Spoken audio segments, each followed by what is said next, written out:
Sunday Night Production.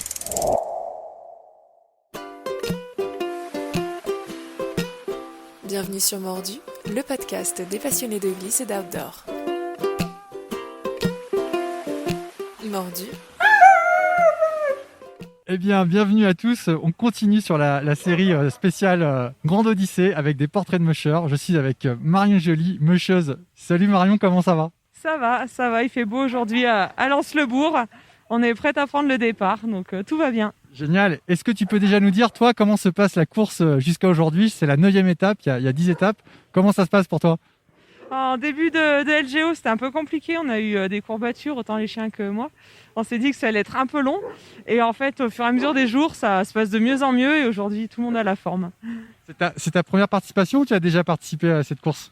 J'ai déjà fait un trophée, donc c'est 3 jours de course uniquement. Et c'est la première fois que je fais la grande. Ouais. Alors là, on a les chiens qui jouent autour de nous, qui veulent prendre la parole. Comment ils se sentent les chiens ? Dis-moi, tiens. Les chiens, ils sont de plus en plus insupportables. Plus ils courent, plus ils ont la pêche. On se demande comment ça va se terminer, cette histoire. Alors, est-ce que tu peux nous dire comment toi, t'es tombé dedans ? Comment t'es devenu mordu de traîneau et de ces chiens ? C'était une dizaine d'années à la Grande Odyssée, on était spectateurs et puis on cherchait un chien très sportif et on a rencontré les chiens de traîneau, notamment l'Alaskan Husky, qui sont des chiens très polyvalents, qui peuvent aller en famille, comme faire plein d'aventures comme on vit tous les jours avec eux.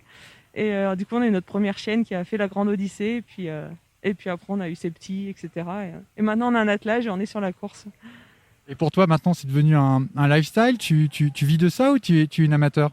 Non, je suis une amateur, j'en vis pas. Bon, toute ma vie est orientée autour d'eux, mais c'est pas mon gagne-pain. Tu fais quoi à côté du coup ? À côté, je fais des études de sol, je suis géotechnicienne. Donc je suis pareil, à moitié dehors et à moitié au bureau. Parfait.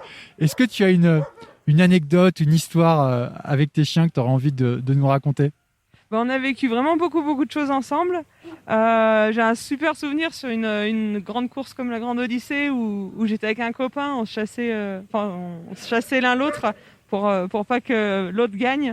Et on a fait une moyenne de fou, on remontait tout le monde, c'était énormissime comme les chiens. Au fur et à mesure de la course, ça allait de plus en plus vite. Sachant qu'ils avaient déjà 9 jours de course et on a tourné comme des avions de chasse. Tu sens qu'ils ont envie de gagner, ils ont envie d'être les premiers ? Oui, complètement. Ils savent déjà qu'ils sont en course et ils ressentent entièrement ce que moi je ressens. Donc quand je suis en mode le paysage est beau, je regarde le paysage, ils ralentissent.